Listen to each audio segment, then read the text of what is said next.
Where did it all begin? It began with coffee. I was running a cafe in Port Melbourne and had two women came in asking for the old coffee grinds. I started to explore the idea because it was quite an odd request, and it turns out they were using the grinds for a body scrub. Yeah, and I think initially it was just a fun idea that we wanted to explore a little bit further. Something that we could create a product, sell it online, and hopefully automate and have it on the side as a bit of passive income, but it quickly blew into something that was a little bit more of a cult product. And I think we both left our jobs and took a bit of a risk and put everything into this. We've sort of been working with BDO now for the last 2 years or so, and the detailed approach and the understanding of our business that they've picked up has been incredibly beneficial to have. We're in that unusual circumstance where we have a very global investor group. So we've never had external capital come into the business from Australia. So the idea of having BDO as someone that's working with the business as an external party, the way we look at it is grading our homework, allows that comfort of that external investor group to really understand how the business is performing from a compliance perspective.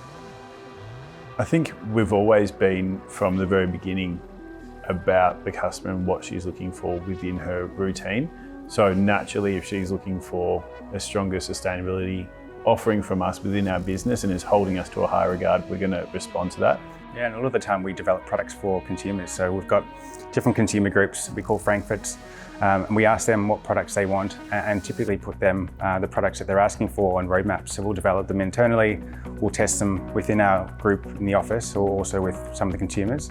And then ultimately, if the product's good enough, we'll release it to market. So we're looking to repurpose a lot more of our products, moving away from single-use plastics into a vessel like this one that can be purchased and then refilled with a refillable bag. I think that's a good degree of how far we've sort of come in the last 5 years as we started our sustainability journey, going, how can we do things a little bit better? How do we reduce our carbon footprint? This is a good example of where we can get to when we look at just working with local partners on a particular project. Moving packaging around less is not only better for your P&L, it's better for the environment. Yeah, and I think that probably leads into one of the challenges we've had as well is we've been looking at where we source everything from, one of them being sort of scrub bags, which have typically come from Southeast Asia. But the data was showing us that it's actually better to source that locally in Australia or the US, depending on where your manufacturing of the product is.